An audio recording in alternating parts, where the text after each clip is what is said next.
Louez l'Éternel, faites appel à son nom, faites connaître ses hauts faits parmi les peuples. Chantez en son honneur, jouez de vos instruments en son honneur, célébrez ses merveilles. Placez votre fierté dans son saint nom.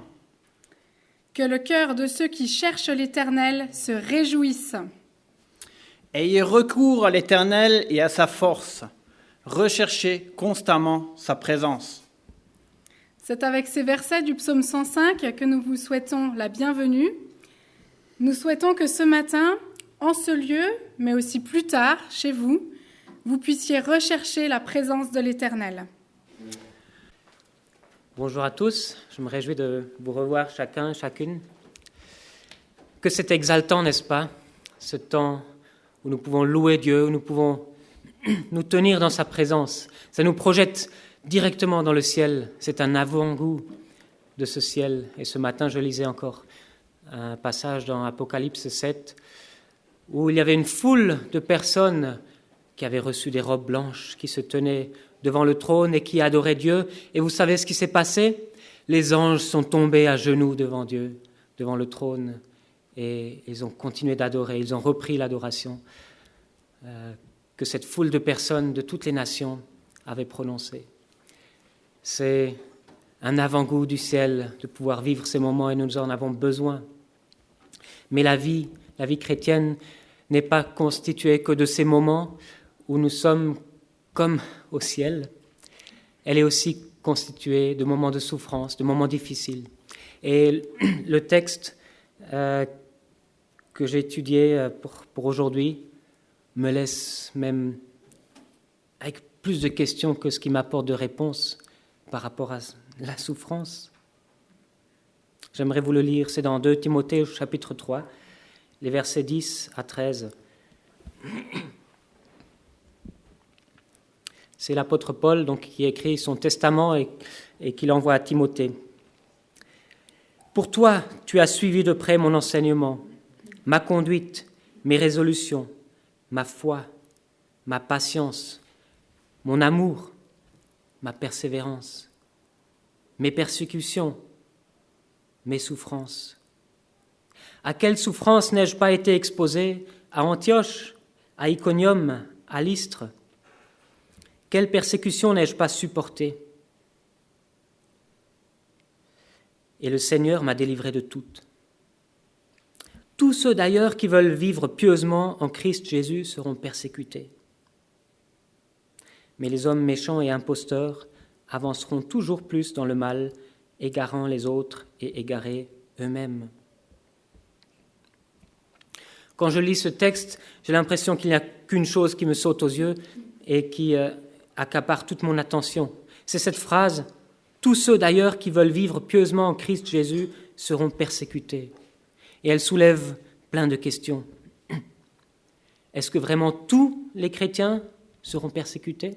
Est-ce que c'est ça que le texte veut dire? Est-ce que ça veut dire que ceux qui ne sont pas persécutés ne sont pas de véritables chrétiens ou ne vivent pas pieusement? Et puis je me sens concerné.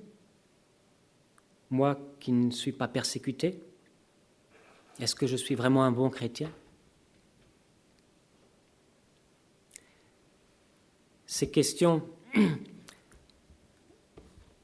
effacent presque tout ce que le texte veut nous dire d'autre.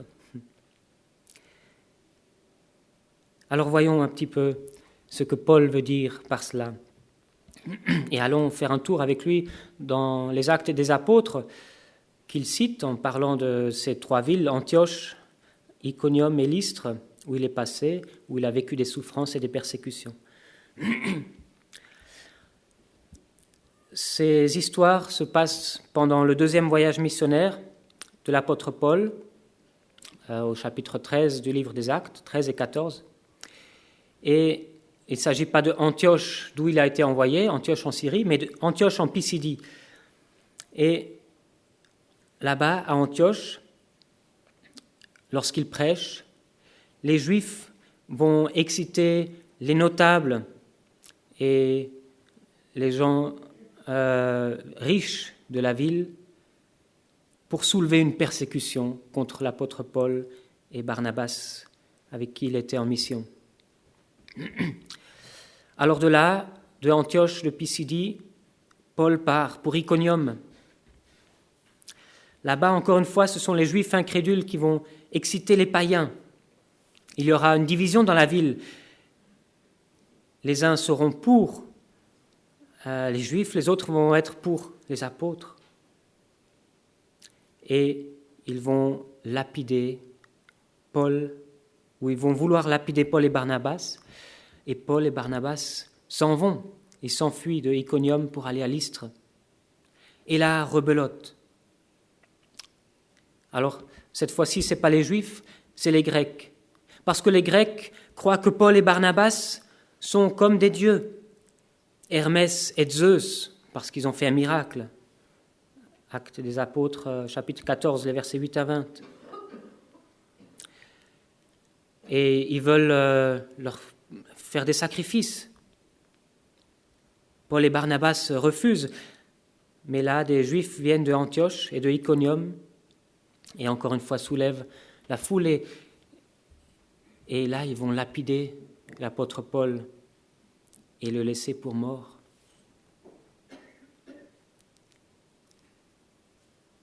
Voilà donc ce que l'apôtre Paul a vécu dans ces trois villes-là. Après qu'il ait été laissé pour mort, finalement il se relève, il est soigné et il part. Il part plus loin. Mais peu après, il revient dans ces trois villes pour affermir l'âme des disciples. L'apôtre Paul ne s'arrête pas à ces persécutions, à ces épreuves. Il revient parce que dans ces villes-là, il a fait des disciples de Jésus-Christ et il veut les encourager, les enseigner. Il revient et il leur enseigne à ces nouveaux disciples qu'eux aussi devront traverser des persécutions. Il leur dit, Acte 14, verset 22, « C'est par beaucoup de tribulations qu'il nous faut entrer dans le royaume de Dieu. » Ce n'est pas par hasard que l'apôtre Paul cite cet exemple-là ou ces exemples-là à Timothée. Parce que, en revenant, donc dans ce deuxième voyage missionnaire, en revenant à Lystre, Paul trouve ici un disciple du nom de Timothée. Timothée qui est peut-être devenu disciple justement lors du passage précédent lorsque Paul a été persécuté. Il trouve ici un disciple du nom de Timothée et les frères de Lystre et d'Iconium rendaient de lui un bon témoignage. Quand Paul cite ces trois villes et ce qu'il a vécu là-bas, il rappelle au souvenir de Timothée une partie de son histoire. Timothée a vu l'apôtre Paul persécuté. Ça ne l'a pas empêché de se convertir. Ça ne l'a pas empêché non plus de suivre ensuite Paul dans sa mission. L'apôtre Paul a encore vécu bien d'autres persécutions. Il le raconte dans 2 Corinthiens au chapitre 11, où il énumère « 5 fois j'ai reçu des Juifs 40 coups moins 1. 3 fois j'ai été battu de verge. 1 fois j'ai été lapidé. 3 fois j'ai fait naufrage. J'ai passé 1 jour et 1 nuit dans l'abîme. Souvent en voyage, exposé au danger des fleuves, au danger des brigands, au danger de la part de mes compatriotes, au danger de la part des païens, au danger de la ville, au danger du désert, au danger de la mer, au danger parmi les faux frères. Au travail et à la peine, souvent dans l'éveil, dans la faim et dans la soif, souvent dans les jeûnes, dans le froid et le dénuement. Et sans parler du reste, ma préoccupation quotidienne, le souci de toutes les églises. On comprend clairement que les persécutions et les souffrances que Paul a subies sont liées à l'accomplissement de sa mission. Ces souffrances attestent de sa motivation désintéressée. Il ne cherche pas les biens matériels de ceux à qui il annonce l'Évangile. Il est seulement poussé par l'amour pour les prochains, par la nécessité de leur annoncer cette bonne nouvelle de l'Évangile qui sauve. Et l'apôtre Paul peut dire dans le texte que nous avons lu dans 2 Timothée, « Et le Seigneur m'a délivré de toutes ces persécutions, de toutes ces souffrances. » En quoi est-ce qu'il peut dire que le Seigneur l'a délivré de toutes ces souffrances, de toutes ces persécutions ? Et il les a traversées. Est-ce que c'est parce qu'il est encore vivant ? Parce qu'il n'est pas devenu handicapé quand il a été lapidé ? Parce qu'il n'a pas de séquelles psychologiques ? Je ne sais pas. Comment est-ce qu'il peut dire que le Seigneur l'a délivré de toutes ces choses-là ?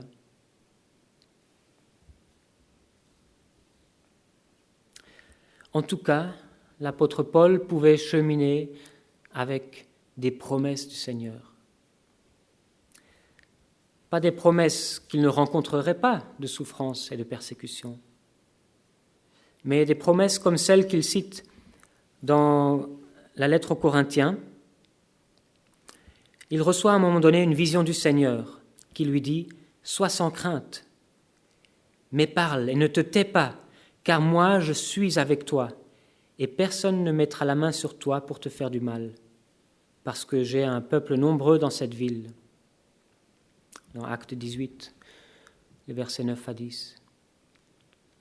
Il avait cette promesse que le Seigneur serait avec lui pour accomplir la mission pour laquelle il a été envoyé. Paul savait pertinemment que sa mission allait l'amener à traverser des persécutions. Mais pour lui, le plus important, c'était sa mission. Il dit en Acte 20, verset 24, « Mais je ne fais aucun cas de ma vie, comme si elle m'était précieuse, pourvu que j'accomplisse avec joie ma course et le ministère que j'ai reçu du Seigneur Jésus, rendre témoignage à la bonne nouvelle de la grâce de Dieu. »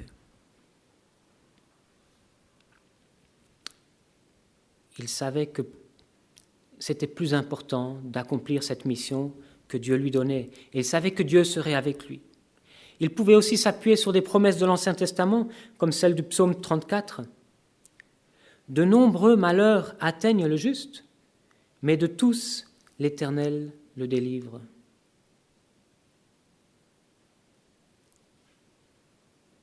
Ça l'aidait certainement à comprendre, dans les moments de souffrance, que même le juste traverse les moments de souffrance, mais que l'Éternel fait cette promesse de les délivrer. Alors, est-ce que c'est une norme pour les chrétiens d'être délivrés de toutes les persécutions ? On voit dans l'histoire de l'Église que non, parce qu'il y a beaucoup eu de martyrs et des gens qui n'ont peut-être même pas pu accomplir une mission et qui ont été tués dès qu'ils ont cru en Dieu, dès qu'ils ont cru en Christ. Ce n'est donc pas une norme qu'ils soient délivrés des souffrances et des persécutions, en tout cas pas comme on le comprend nous.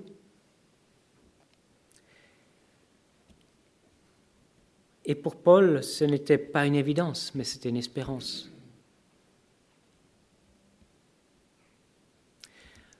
Il dit dans 2 Corinthiens au chapitre 1, « Nous ne voulons pas en effet vous laisser ignorer, frères, au sujet de la tribulation qui nous est survenue en Asie, que nous avons été accablés à l'extrême, au-delà de nos forces, de telle sorte que nous désespérions même de conserver la vie. Mais nous, en nous-mêmes, nous avions accepté notre arrêt de mort, afin de ne pas placer notre confiance en nous-mêmes, mais en Dieu qui ressuscite les morts. C'est lui qui nous a délivrés et nous délivrera d'une telle mort. Oui, nous espérons qu'il nous délivrera encore. » Pour lui, ce n'était pas une évidence. Il était même prêt à perdre sa vie. Mais il plaçait son espérance en autre chose. Et tant que Dieu le délivrerait de la mort physique, il pourrait continuer sa mission. Mais si la mort physique arriverait, il savait qu'il serait délivré aussi par la résurrection des morts. La délivrance du Seigneur de toutes ces épreuves dépend seulement de la volonté de Dieu. Si Dieu veut se glorifier en nous au travers des persécutions et des souffrances, il peut le faire ainsi. S'il désire se glorifier en nous au travers de la délivrance,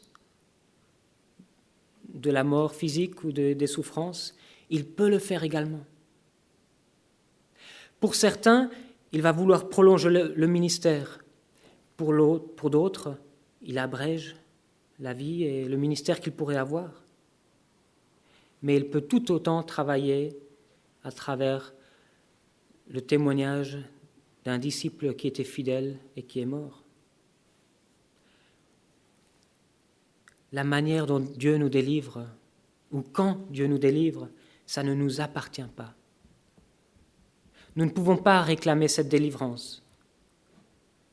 De toute manière, nous devons chercher à le glorifier, qu'il nous laisse dans la souffrance, parfois même dans la persécution, ou qu'il abrège notre vie. Nous devons avant tout le glorifier.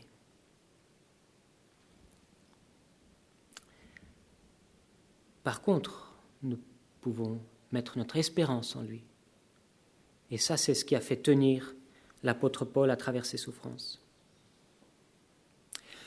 Vous savez, pratiquement tous les apôtres sont morts martyrs. On pourrait se dire, c'est vraiment dommage. Pourquoi est-ce que le Seigneur ne les a pas délivrés, eux? Pourquoi le Seigneur ne leur a pas permis, après un ministère long, de pouvoir prendre la retraite tranquillement? Mais aujourd'hui, pour nous, le martyre qu'ils ont subi, c'est une preuve de la véracité de l'Évangile. Et je vous citerai un apologète, Josh McDowell, qui dit « Les disciples de Jésus n'auraient pas pu affronter la torture et la mort à moins d'être convaincus de sa résurrection. » Les disciples de Jésus auraient pu dire « Ah non, on s'est trompé, Jésus n'est pas ressuscité. » Mais c'est parce qu'ils ont affirmé que Jésus est ressuscité, qu'ils ont été persécutés, qu'ils ont été tués. Ça montre bien là que eux, les témoins de ce qui s'est passé, ils y croyaient. C'est bien là encore une preuve de la véracité de cette résurrection de Jésus-Christ. Donc 2000 ans après encore, cette mort en martyr n'est pas vaine, mais Dieu s'en sert pour convaincre. Venons maintenant à cette question qui est compliquée. Tous ceux d'ailleurs qui veulent vivre pieusement en Christ Jésus seront persécutés.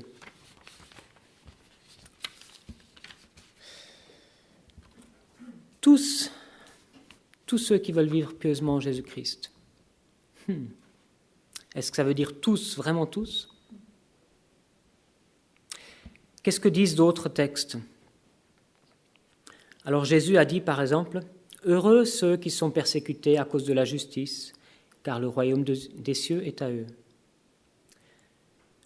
Dès le départ, Jésus a dit qu'il y aura de la persécution pour ceux qui le suivent. Dans Jean 15, Jésus dit « Souvenez-vous de la parole que je vous ai dite, le serviteur n'est pas plus grand que son maître.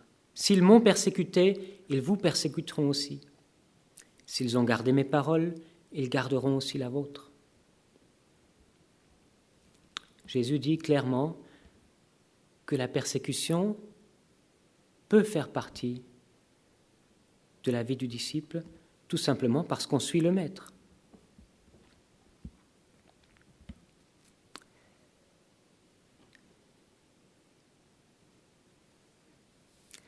Et il y a encore d'autres textes où il annonce cela. Mais il ne dit pas que tous seront persécutés, comme l'affirme ici l'apôtre Paul.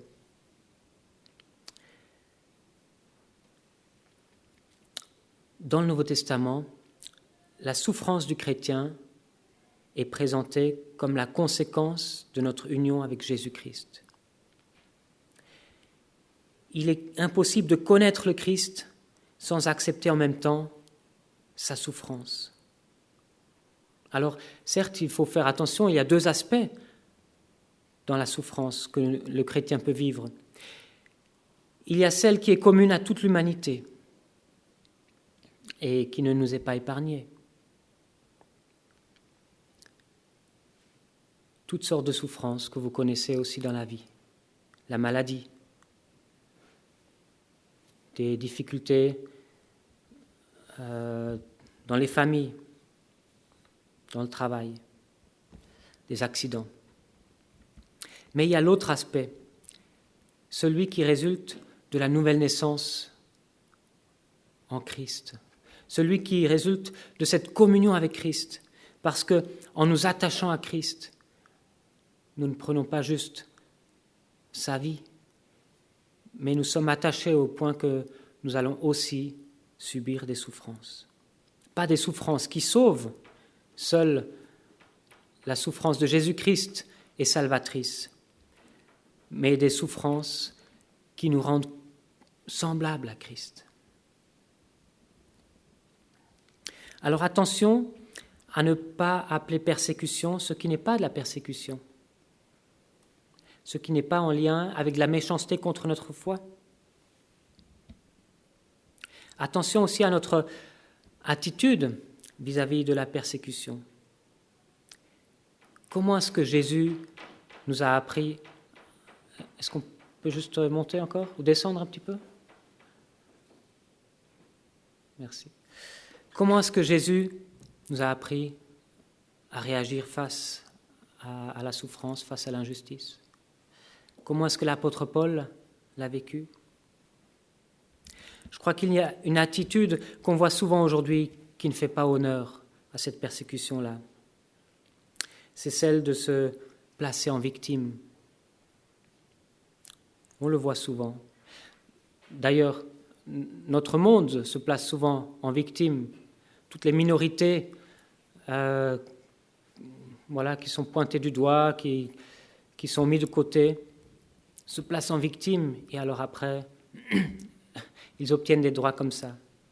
Je crois qu'en tant que chrétiens, ce n'est pas notre rôle de nous placer en victime devant le monde. Non, parce que nous ne sommes pas victimes. Nous avons choisi. Nous avons choisi de suivre Christ. Et dans ce choix, il y a le choix de faire face aux persécutions, d'endosser les souffrances à cause de Christ. Nous ne sommes donc pas victimes. Au contraire, les disciples nous montrent que c'est un honneur de souffrir pour Christ. Ça va à l'encontre de toute notre logique. Et pourtant, c'est un honneur. Les disciples le disent dans le livre des Actes. Ils sont tous joyeux de souffrir pour Christ parce que, alors ils sont conformes à Christ. Ils sont conformes à leur Maître.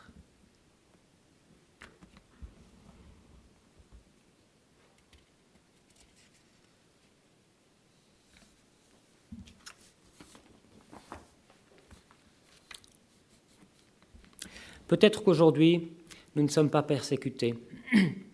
Et je crois qu'il n'est pas juste d'appeler persécution quand on est moqué ou comme ça. Ça, ce n'est pas de la persécution. Vis-à-vis de ceux qui craignent pour leur vie, ce serait injuste d'appeler ça de la persécution.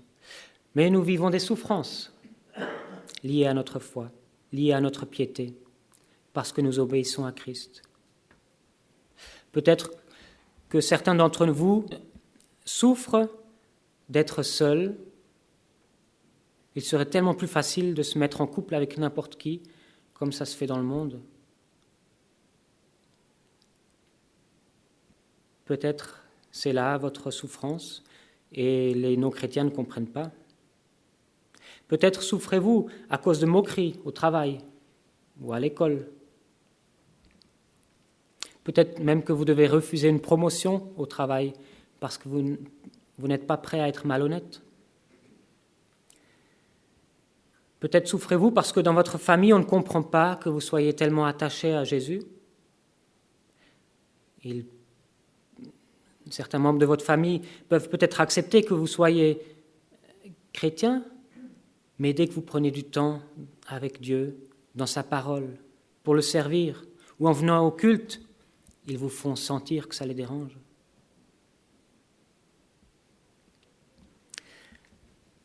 Peut-être souffrez-vous d'être mis à l'écart par les copains, à l'école, au lycée, de ne pas être invité parce que vous n'êtes pas ceux qui mettent l'ambiance à la fête.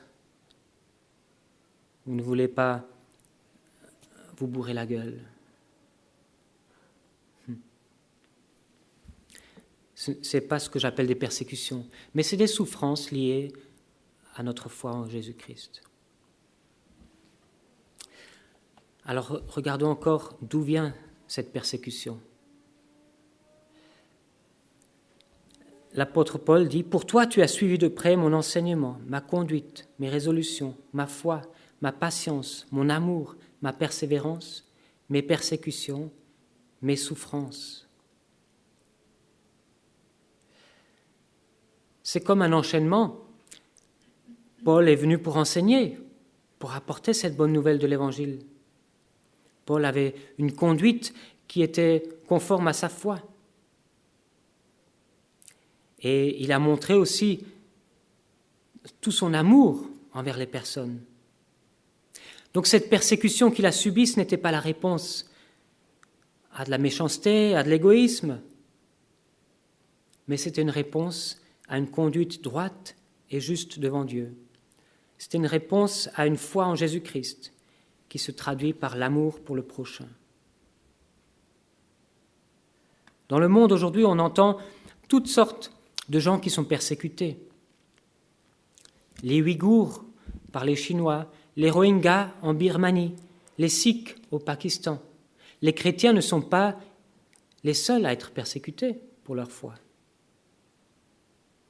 Mais les chrétiens sont de loin ceux qui sont le plus persécutés dans le monde. Et ils le sont alors qu'ils sont pleins d'amour envers leur prochain. Je crois que c'est ça qui en fait la spécificité. Ils ne méritent pas la persécution et pourtant ils sont persécutés. Tout simplement parce que ce message de l'Évangile dérange. L'apôtre Paul a été persécuté à chaque fois par des gens qui ne supportaient pas le message de l'Évangile. Ce n'est pas que l'apôtre Paul essayait de diviser, de faire de la politique, d'avoir des gens de son côté ou d'avoir un pouvoir. Tout simplement, il venait avec amour apporter l'Évangile et il était persécuté pour ça. Et on le voit, ce sont des hommes méchants, imposteurs, qui étaient égarés et qui vont aller toujours plus dans le mal, leur vie va être révélée tout simplement par leur méchanceté. C'est ceux-là qui ne supportent pas l'Évangile. Alors que devons-nous retenir de ces textes pour nous? Pour nous qui ne vivons pas la persécution, mais qui pouvons vivre des souffrances à cause de Christ.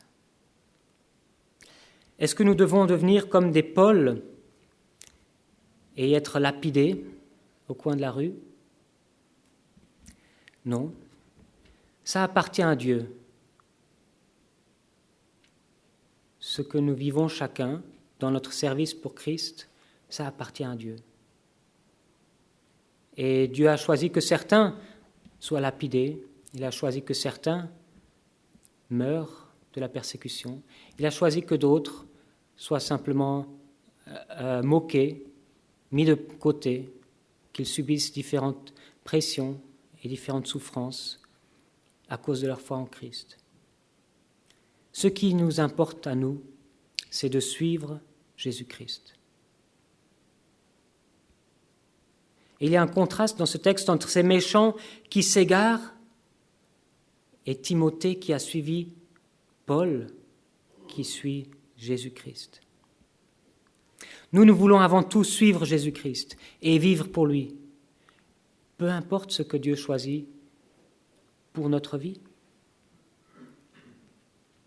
C'est vrai, nous pouvons passer par des souffrances. Peut-être dans le futur, nous pourrions même vivre des persécutions, ou si nous partons en mission, nous pourrions vivre des persécutions. Mais dans tout cela, nous pouvons garder courage parce que nous marchons avec Dieu. Nous ne sommes pas tout seuls.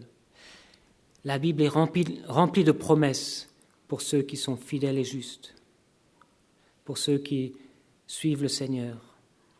Dieu nous délivrera s'il le veut. En tout cas, il nous délivrera de toute souffrance lorsque nous aurons fini le combat ici-bas et que nous le retrouverons là-haut. J'aimerais terminer avec ce texte de l'Apocalypse, justement, parce que cette foule nombreuse, ce sont les martyrs. Et si nous ne sommes pas délivrés ici-bas, nous serons délivrés là-haut.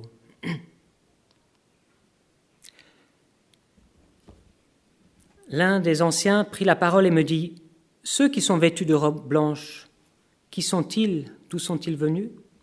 Je lui répondis, « Mon Seigneur, tu le sais. » Et il me dit, « Ce sont ceux qui viennent de la grande tribulation. Ils ont lavé leurs robes et les ont blanchies dans le sang de l'agneau. C'est pourquoi ils sont devant le trône de Dieu et ils rendent un culte nuit et jour dans son temple. Celui qui est assis sur le trône dressera sur eux sa tente. Ils n'auront plus faim, ils n'auront plus soif, et le soleil ne les frappera plus, ni aucune chaleur. Car l'agneau qui est au milieu du trône les fera paître et les conduira aux sources des eaux de la vie, et Dieu essuiera toute larme de leurs yeux. » Voilà notre espérance. Cette image est là pour tous ceux qui passent à travers la souffrance et à travers la persécution, parce qu'un jour, nous serons là-haut avec Christ, nous porterons des robes blanches, et Dieu essuiera toutes nos larmes, et nous n'aurons plus aucune souffrance. Voilà notre espérance ici aujourd'hui. Soit le Seigneur nous délivre ici-bas, soit il nous délivrera là-haut avec lui. Amen.